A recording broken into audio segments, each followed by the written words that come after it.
This video was done as part of a service learning project for Oakton College. Hi, my name is Sam McCarthy. And I'm Robert. And this video is to show you how to take blood pressure, ways to regulate it, and why it's important.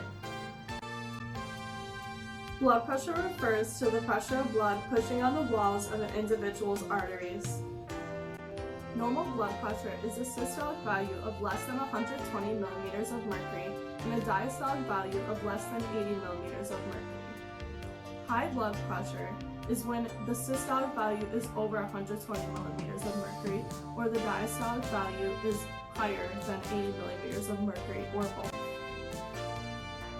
Systolic blood pressure is when the heart contracts from the left ventricle and expels blood from the heart into the aorta.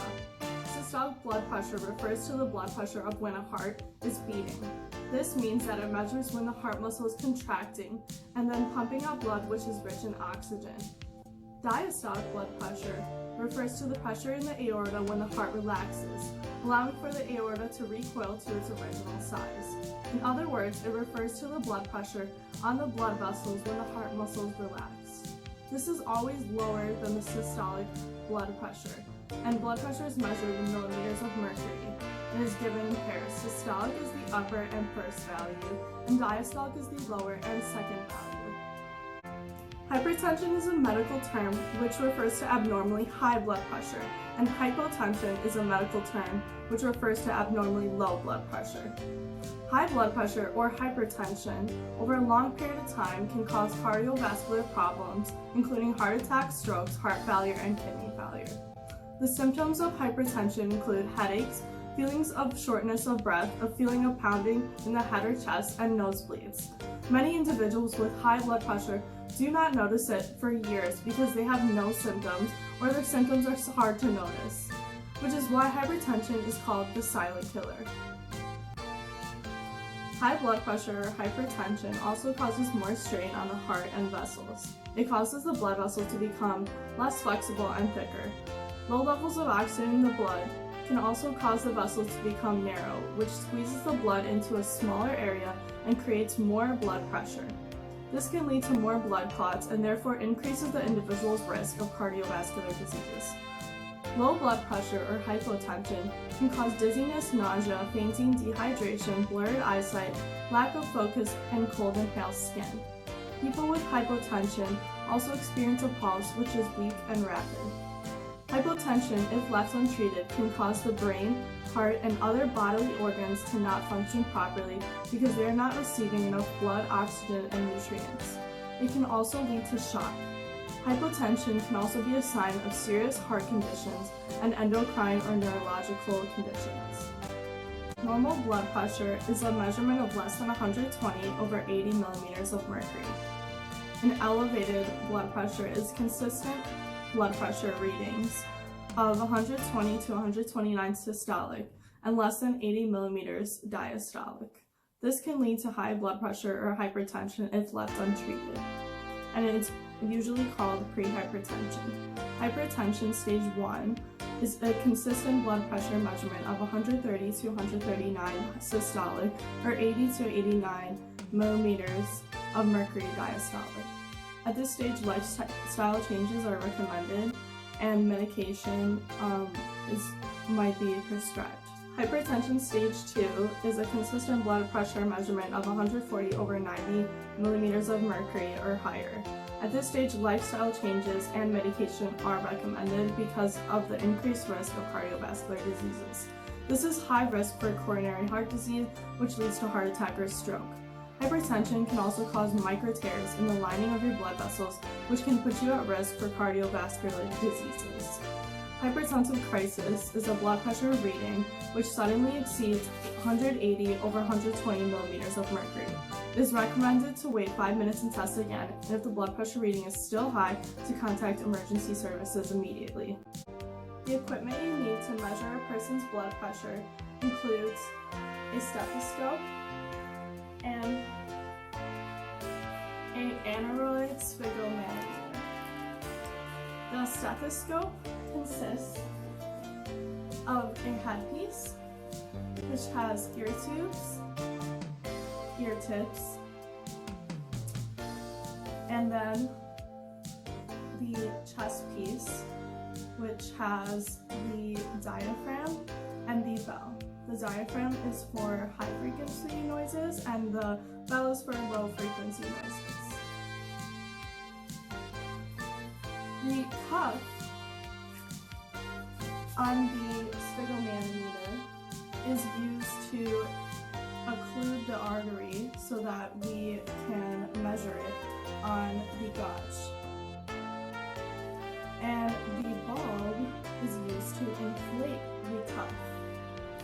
And the valve on the bulb is used to either deflate the cuff or to keep the air in the cuff. And we are going to use the bell today to listen to the brachial artery because this is for low frequency noises and it's better for taking blood pressure.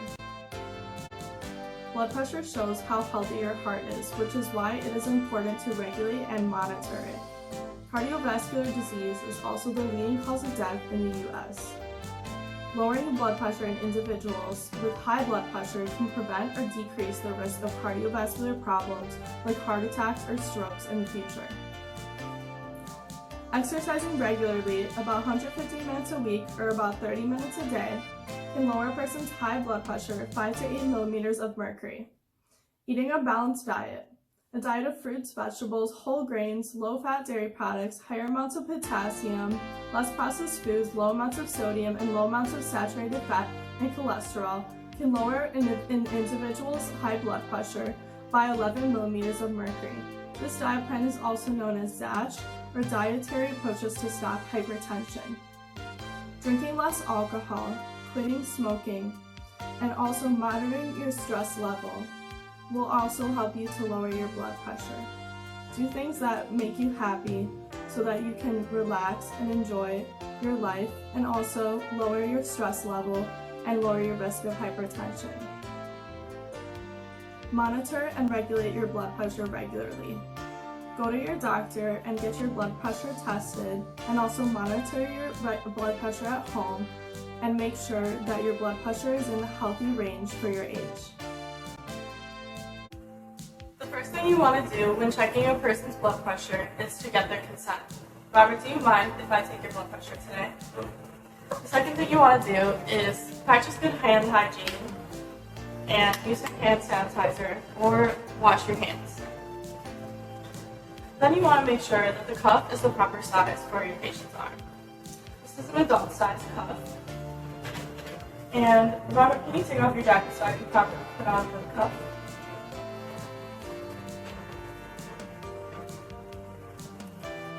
Then we're going to put the cuff around the patient's arm 2 inches above the bend of the arm. And we're going to make sure that the arrows on the cuff, which say artery, are pointing towards the artery. And now we're going to palpate the brachial artery so that we get our estimated systolic value. So to do that, we put our fingers on the bend of the arm where the brachial artery is, and we pump up the gauge until we no longer feel the brachial artery anymore, and we let go of the air until we can feel the pulse again. So we're going to pump up the cuff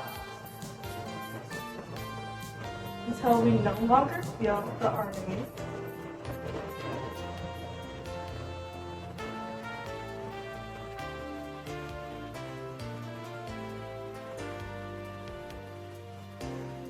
We're letting go at 2 millimeters per second.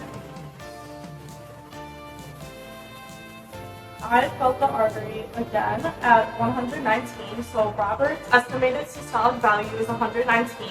So we're going to inflate the cuff 30 millimeters above the estimated systolic value. So that is 149 millimeters of mercury. So now we're going to put our ear tips in, our ears, and we're going to take the bell of the stethoscope and we're going to put it on the brachial artery, And make sure that you're not putting it on too hard, because you can occlude the artery. So now we're going to inflate the cuff to 149 millimeters of mercury in this case.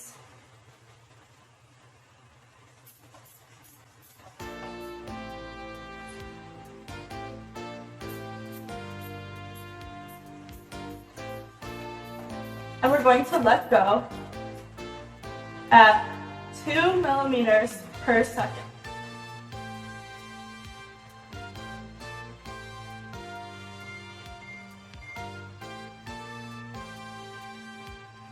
And we're listening for the systolic sound, which is the first knocking sound, and when that goes away, that is our diastolic.